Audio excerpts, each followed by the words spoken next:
Hello everyone.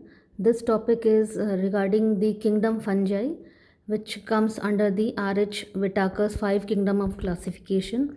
So fungi they basically constitute a unique kingdom of heterotrophic organisms, and they show a great diversity in the morphology and habitat. So as you can see here, there are some species of the fungus which are macroscopic fungus. They are being shown here. So let's see what is basically a fungus is. So the kingdom fungi, it basically includes the fungus, uh, and they are the basic members of the eukaryotic organisms, which includes microorganisms in the form of yeast, and yeast or Saccharomyces are the single cell, or you can say unicellular fungi. So these organisms, they are classified under the kingdom. So the taxon or rank is basically the kingdom which separates them from other eukaryotic life forms of the other kingdoms such as plants and animals. So the characteristic places the fungi they are having in different kingdoms, apart from the plants, bacteria and some protists, is the chitin which is present in their cell walls. So the basic feature due to which this kingdom is being set up and it is being classified by the R.H. Whitaker is because of the presence of chitin in the cell walls of the fungi. So similar to animals, fungi are heterotrophs. They acquire their food by absorbing dissolved molecules, typically by secreting digestive enzymes into their environment. Fungi, they do not photosynthesize, and basically they exhibit the saprophytic mode of nutrition. So growth is their means for the mobility, except for spores, which may be either ascospores, basidiospores, few of which are flagellated, which may travel through air or water.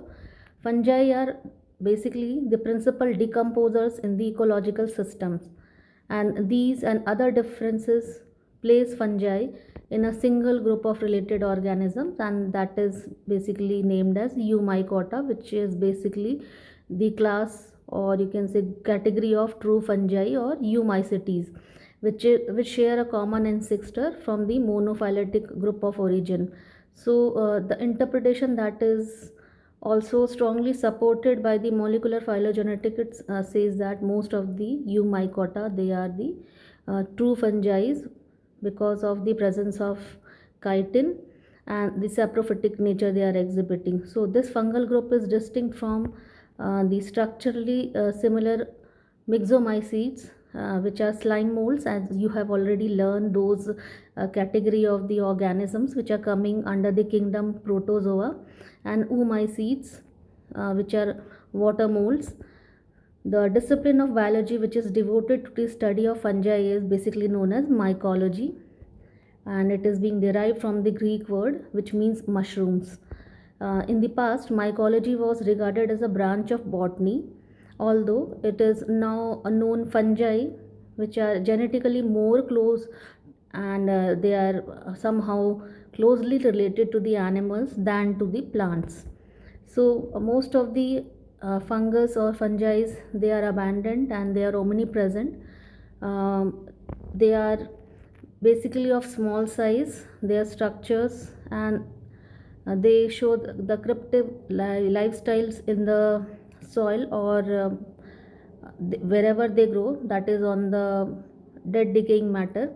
So fungi basically they include symbionts, which is the association of plant and fungal species, and they may become noticeable when the fruiting bodies they appear either as mushroom or as molds. So fungi perform an essential role in the decomposition of organic matter and have fundamental roles in the nutrient cycling and exchange of with these nutrient into the environment. So they have this particular topic is being dealt in your 12th class syllabus in the ecology section. So this is very important concept regarding the significance of the fungi. So kindly pay attention to these points. They have been long used as a direct source of human food in the form of mushrooms and truffles, as a leavening agent for bread, and in the fermentation of various products such as wine, beer, and soya sauce. And this particular topic we will study in 12th class, where we'll take the examples of different helpful microorganisms and their use in the food production, or microorganisms as the food producers. And so where we'll take the examples of these organisms. So since in the year 1940s, fungi have been used for the production of antibiotics. So you can commonly name the very best example, which is being accidentally, you can say, uh, explained or introduced by the scientist, that is Alexander Fleming, and it was Penicillium notatum.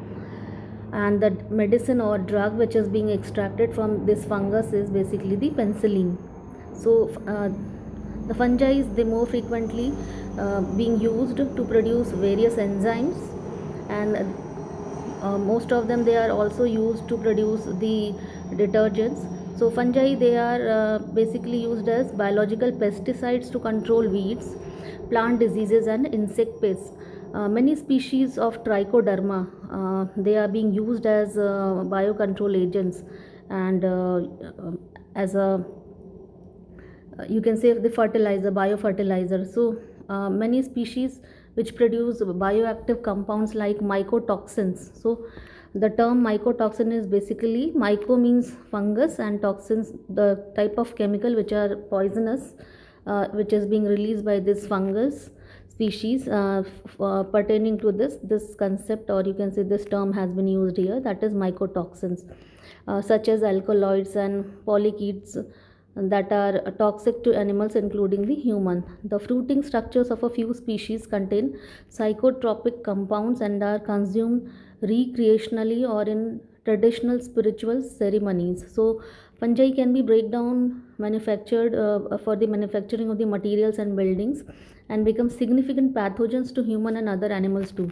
So see some of the examples of the economic losses which are caused due to the fungal diseases include the rice blast disease, or food spoilage whenever your mother keeps, or you forgot to eat the bread or rotis which is being given to you for the lunch. Ultimately, if you open the container in which the food item was present, after 2 days, or you can say after 1 week, then ultimately you will see cotton like structures which are growing over those food material, and that they are basically the fungus. And the species are basically mucor, or you can say rhizopus, which are common bread mold fungus. So they have large impact on human food supplies and local economies. So the fungus, the kingdom fungus basically encompasses an enormous diversity of taxa with varied ecologies, life cycle strategies, and morphologies ranging from unicellular aquatic forms to large mushrooms. So, however, little is known for the true biodiversity of the kingdom fungi, which has been estimated around 2.2 million to 3.8 million species. Of these, only about you can say 1 lakh 20 species have been described. So with over 8,000 species known to be determinantal to plants, and at least 300 that can be pathogenic to human beings. So how interesting is to note such informations and facts about these fungi. So ever since the pioneering 18th and 19th century taxonomical works of Carl Linnaeus, Christian Hendrik Persoon, and the Elias Magnus Fries, fungi have been classified according to their morphology, whatever they are exhibiting. Example, the characteristics such as the spore color or microscopic features. You will see some of the slides which I have included in this section of information, where the spore structure is very much different from one another, and the color of the spore. So you can easily demarcate these morphological features, due to which they are being further classified into different classes. So advances in the molecular genetics have opened the way for the DNA analysis to be incorporated into the taxonomy. which has sometimes challenged the historical groupings based on morphology and other traits. So phylogenetic studies basically published in the last decade have replaced the reshape of the classification within the kingdom fungi, which is divided into one subkingdom, 7 phyla and 10 subphyla. So fungi are basically now considered as a separate kingdom, which is totally different from plants and animal species, from which they have different or diverged form of appearances. So some of the morphological, biochemical and genetic features which is being totally different and make these group of organisms totally unique and to be categorized under a separate kingdom, they are being listed out here. Now you can see, when we compare the structures of these fungi with the eukaryotes, what similarities and differences we are going to notice. So most of the fungal cells, they contain membrane bound nuclei with the chromosomes that contain DNA, with non-coding regions that are introns and exons. This particular information you will study in 12th class under the molecular basis of genetics. So fungi, they have been classified as a membrane bound cytoplasmic organelles, such as they are also having the mitochondria, ribosomes. They have characteristics soluble carbohydrates and compounds like sugar, alcohol, dihydrates. So these are the very basic things which are almost similar to the eukaryotic organisms. Likewise, what is the relevance of these organisms with respect to the animals? So fungi basically, they lack chloroplasts. As you know, most of the heterotrophs, they also lack chloroplasts, and that's why they are heterotrophs, and they are totally dependent on autotrophs for their energy requirement. Likewise, here also fungi, they are totally dependent on the nature for the intake of the nutrition, and the mode of nutrition is basically different from the animals, as they uh, exhibit the saprophytic mode of nutrition, on which they feed on the dead and decaying organic matter. So they perform these organic compounds, I mean their metabolic functions are basically channelized by the saprophytic means of nutrition, through which they are getting the nutrients. Likewise, what are the similarities these organisms they are having with respect to the plants? So fungi, they have a cell wall and vacuoles, but one difference we must try to note in our mind is that most of the plant cell walls, they are made up of pectin or cellulose. So in this case, fungi, the cell wall is basically made up of chitin, and this is the basis on which these organisms, they are being separated and they have been kept in a separate kingdom. So they reproduce by both sexual and asexual means, and like the basal plant groups, that is the low category of plants, in which ferns and mosses, how they produce the spores, and the basic mode of you can say the fertilization, it is being going on only in the presence of water. Likewise, these organisms, they also produce spores, and either they you can say disseminate in the air, and after this dissemination, when they come and interact with the different forms or suitable condition, they ultimately they grow. So similar to mosses and algae, fungi typically have diploid haploid nuclei. See, you can see here, I have shown you the haploid nucleus with different colors, and how the mode of you can say the fusion of two nuclei, which ultimately leads into the formation of the diploid organism in the form of zygote, is basically known as karyogamy. So karyogamy happens, and it ultimately you can say formulate the zygote in case of these eukaryotic organisms also. Likewise, most of the fungi, they in which fusion of the protoplasm, it will happen either between the two motile gametes or non-motile gametes, and it is basically known as plasmogamy. So here you can see the karyogamy, where the zygote which is being diploid is shown here. Likewise, when plasmogamy happens, the plasma or the plasmic you can say content they fuses. So with euglenoids and bacteria, what are the resemblances these fungi they are showing with the euglenoids and bacteria? So most of the higher fungi, euglenoids and some bacteria produce amino acid, which is lysine, in specific biosynthetic steps, and therefore they are called as alpha amino adipate pathways. So the type of mechanism through which these you can say the biomolecule is being produced, that is basically an amino acid. So these are almost common. So chemically these organisms they resemble with the euglenoids and bacteria. Likewise, the cells of most of the fungi they grow as a tubular, elongated and thread-like, that is filamentous structures, which are known as hyphae, which may contain multiple nuclei and extend by growing at their tips. So each tip contains a set of aggregated vesicles. This point should be noted down. And the cellular structures consist of proteins, lipids and other organic molecules, which are basically called as the spatiocorpor. Both the fungi and oomycetes they grow as a filamentous hyphal cells. In contrast, similar looking organisms such as filamentous green algae grow by repeated cell divisions within the chain of cells. There are also single cell fungi, that is Saccharomyces. You can also know the common name of Saccharomyces is yeast, that do not form hyphae, and they are unicellular structures, basically circular unicellular, somehow discoid structures. So some fungi have both hyphal and yeast forms. So in common with some plants, animal species, more than 70 fungal species display bioluminescence. So bioluminescence is basically the quality of the organism in which they are being illuminated when then there is a total absence of the light, that is in total darkness also you can visualize their presence because of some of the chemicals which are fluorescent in nature.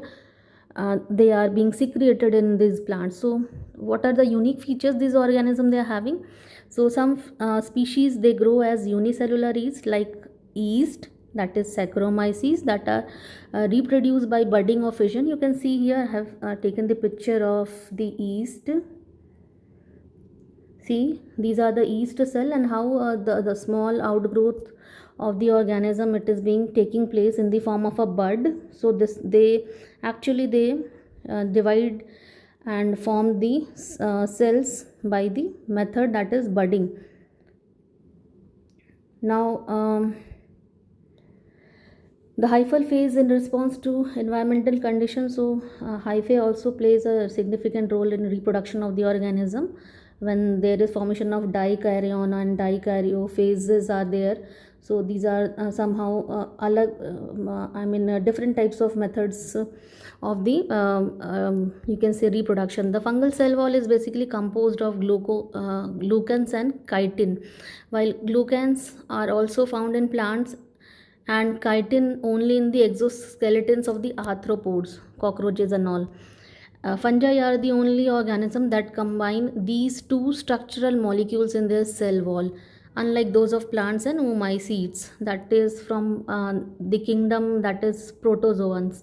So fungal cell walls they do not contain cellulose like plants.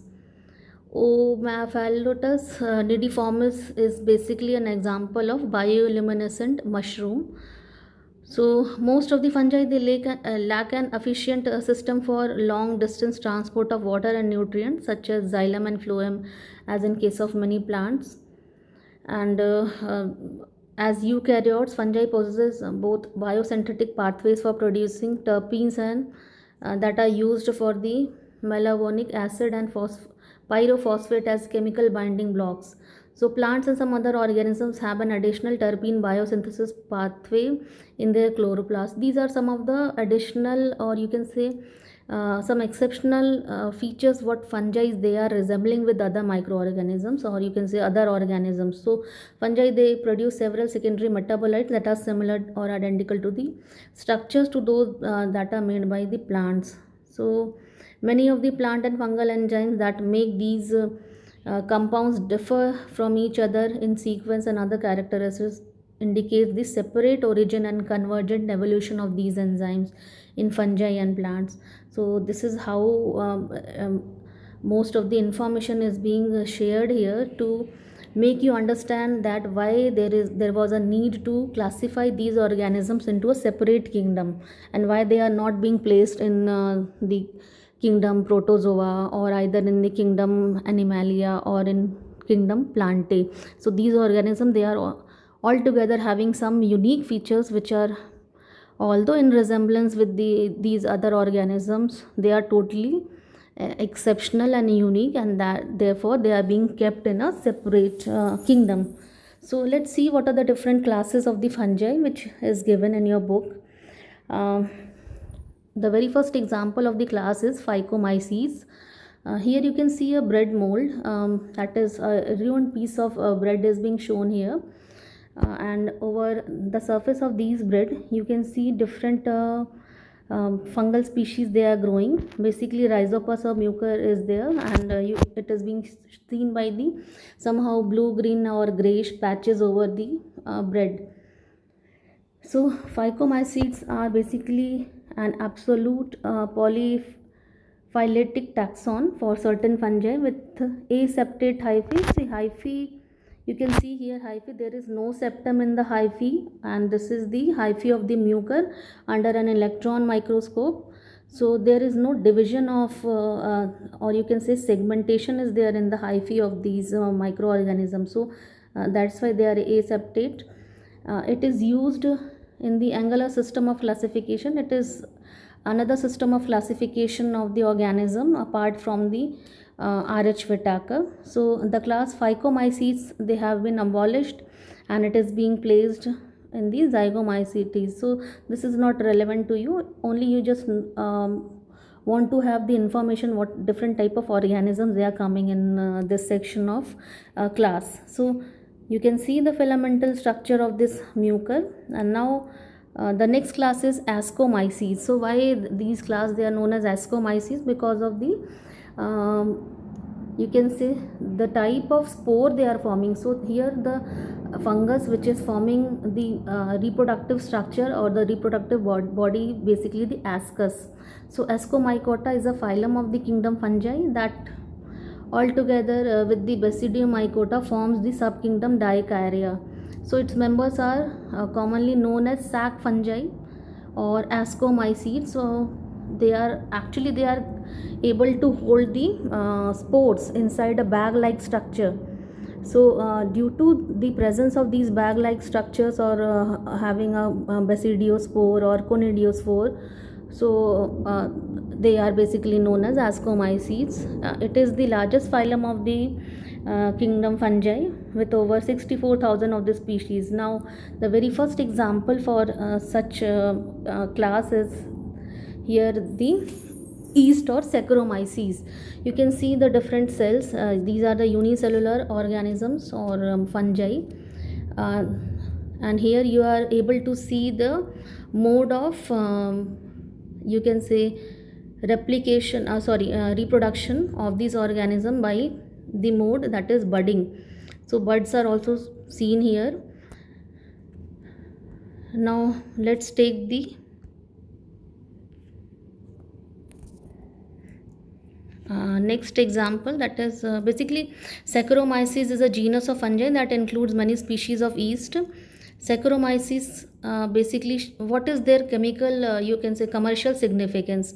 So Saccharomyces basically the word is coming from the Greek word, and it means sugar fungus. So many members of this genus are considered very important in food production. So fermentation, the very important thing that most of the yeast they are being used in our common day to day activities or kitchen related activities, is basically the process we willing to have, and that is fermentation in the food items. So it is also known as brewer's yeast or baker's yeast, and they are unicellular and saprophytic fungi. Now the next example of this category is the Penicillium. So you can see here the microscopic view of a penicillium fungi, that is penicillium. Here you can see the brush bordered like structures and see the conidia which are being shown here, which are circular in shape. So penicillium is basically a genus of Ascomycetes fungi, that is the major of what is the major importance, that it basically spoils the food items and helps in production of the drug, and the drug which is being extracted from this penicillium is penicillin. Now you can see the next organism, that is Aspergillus of this fungus. The species Aspergilla is important medically and commercially. Some species can cause infections in human and other animals. Some infections found in animals and have been studied for years, while other species found in animals have been described as a new and specific to the investigated diseases, and others have been known as for several names. So more than 60 species of Aspergillus are medically relevant to the pathogens on which they are being worked on. Likewise, the next class is of Basidiomycetes, where you are going to have the common edible fungus, that is Agaricus. You people, you are also eating this. Agaricus is basically the genus of mushroom which contain both edible and poisonous species, with possibly over 300 members worldwide. So the genus include common mushrooms and the field mushrooms, which are dominant in nature, and they are cultivated for commercial purposes. Likewise, here you are seeing the deadliest or the poisonous fungi, which is known as Amanita. So Amanita muscaria is basically a fungus with several known variations and subspecies. These subspecies are slightly different. Some have yellow or white caps. Here the cap is basically red or orangish. They are usually called fly agaricres, and they are most of the time recognizable by their notable white spots. So here you can see the white spots. They are classified as poisonous, and reports of human deaths resulting from the Amanita muscaria ingestion are extremely rare. After parboiling twice with water draining, which weakens its toxicity and breaks down the mushroom psychoactive substances, it is eaten in parts of Europe, Asia, and North America. Now the next class of fungi is Deuteromyces, which are basically known as fungi imperfecti. So here you can see a diseased leaf which is showing the symptoms caused due to the one of the member of this class Deuteromyces, that is Alternaria. So Alternaria is a genus of Ascomycetes fungi, but it basically now it is being kept in fungi imperfecti. So Alternaria species are known as major pathogens, and they are common allergens in humans, growing indoors and causing hay fever and hypersensitivity reaction that sometimes lead to asthma. Now you can see the spores when we take the section of this plant and try to see it under the microscope. We are able to see the hyphal structure and the spores of Alternaria, how they look in under the microscope. The next very best example of this is Trichoderma species.